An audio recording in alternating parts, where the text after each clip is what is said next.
Hey guys, Ali here. It's been a long time. Too long. Far too long. How are you doing? I hope you're doing okay. Normally, when I've taken any kind of a break from making videos or live streaming or anything like that, I usually come back with a comeback video. Where I tell you, what I've done and how I've changed and yada yada yada. But not this time. This time, I'm wanting to keep it shorter and forward-looking for a change. And I'm kind of seeing this as a bit of a fresh start, a complete fresh start with my direction and where I'm wanting to go with my content creation.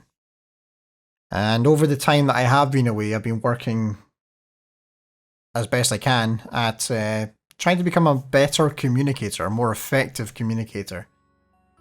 So let me start off by communicating something that's been on my mind for some time.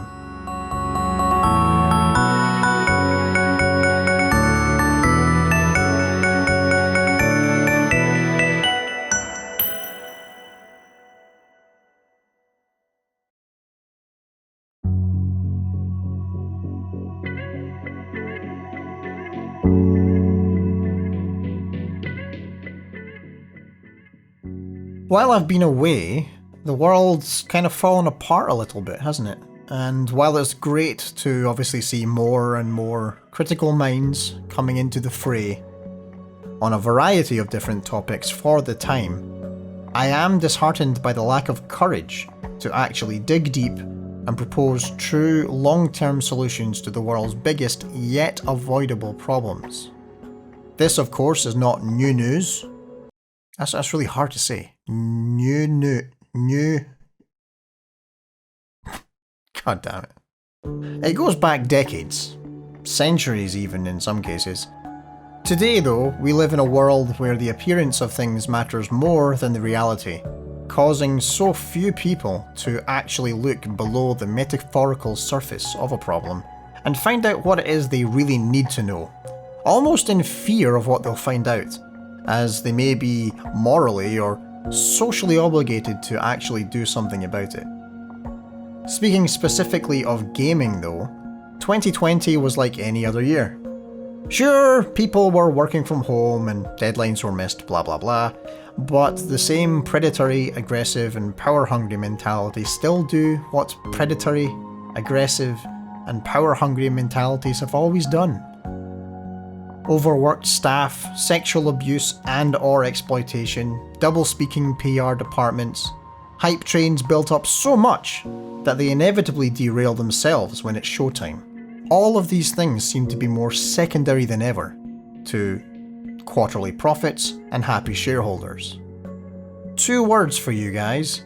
Play Hades. What an absolute gem of a game that is. And you know what's great about it? Supergiant Games managed to deliver a great game. They managed to do a better job than almost any other high-profile release from last year without exploiting their employees for the needs of the business. Add to that the usual stuff like paid reviews and rankings being pushed into the mainstream eyeline, and it limits one's ability to make an informed purchase decision.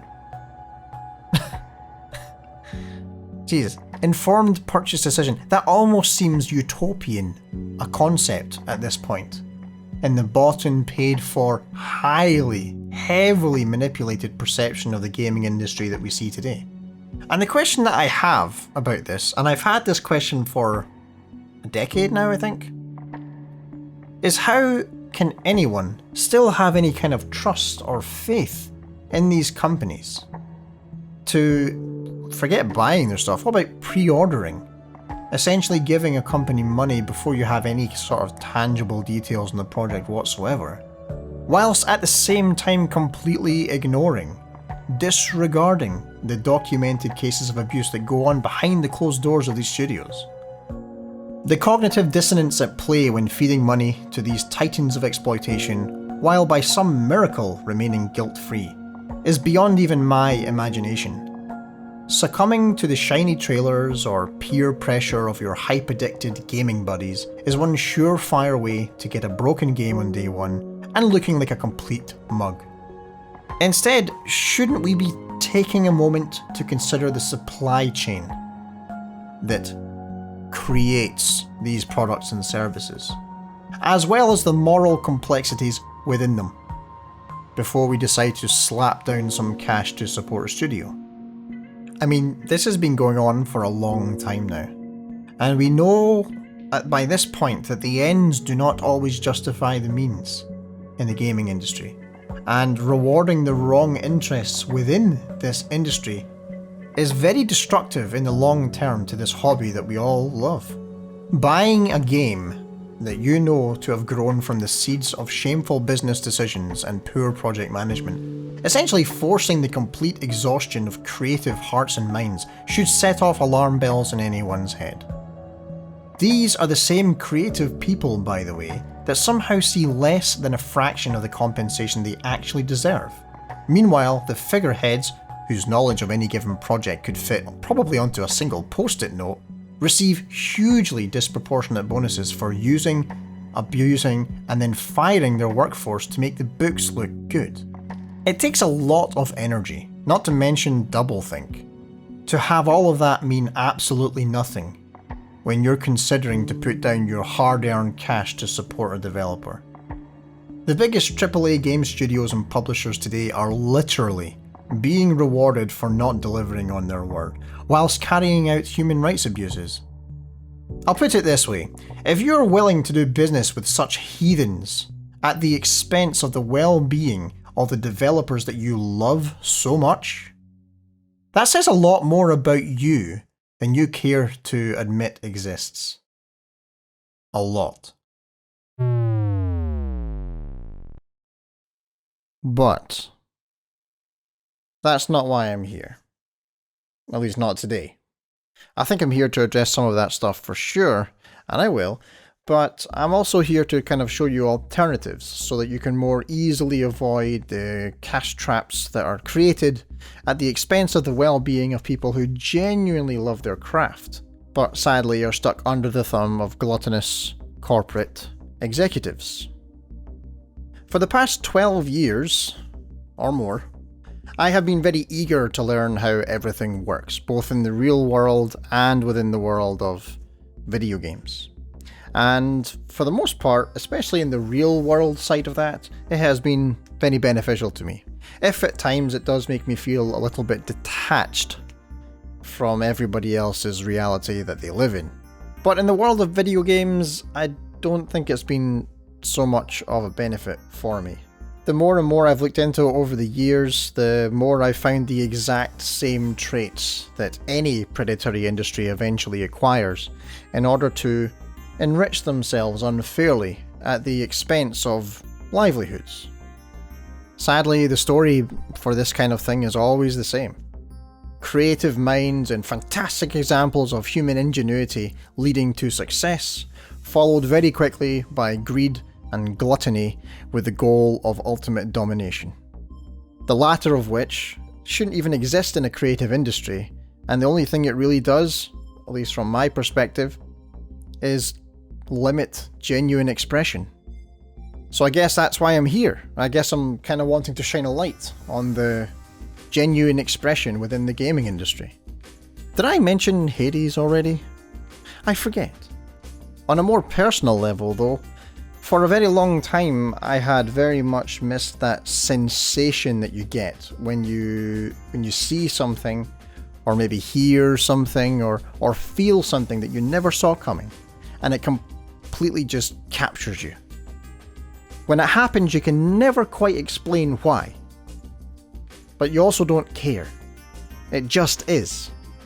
Over the past few months I've been enjoying somewhat regular movie nights with a friend of mine, and I've discovered a number of really epic stories and really kind of beautiful works of film that I never would have really given a second thought before. And the same kind of thing has actually happened with a couple of video games actually. But regardless of the medium, I'm always found in exactly the same position, asking myself exactly the same question. I'm just sitting there, scratching my head and asking myself, why the hell did I not watch or play this when it first came out? You know, really good B-movies have shown me over the past year or so that the only tools that are required to create something are the ones that the artist can use and the ones that can effectively communicate the idea. In fact, quite often when I'm watching lower budget movies, that old saying, the old adage, keep it simple, stupid, regularly rolls around my head. Now in the gaming industry specifically, there are a lot of studios, both big and small, creating a wide variety of experiences that do a really good job of living that mantra. And I plan to explore as many of those projects as possible. I plan to put as much energy and effort into that as I do into avoiding the more bad actors in the industry, the ones who would put domination before creation. Anyway, I've been playing video games at this point for 30 years. In fact, video games is the longest living companion I've had in my life. Except from, of course, my immediate family. And despite that, I would never declare myself an authority or an expert on video games. I'm no journalist or even a writer in the eyes of many, I'm sure. And while I do have contact, and sometimes regular contact, with development studios, I'm not a developer. And it's about time that I stop dissecting what I play like it's some kind of system to break apart. You know, find out all the little secrets, look behind the curtain and destroy all the joy and wonder of discovering something new, and instead look at these projects and embrace them like they're an adventure. And boy, is there still a lot of adventures to go on. Welcome to a Layman's Insight.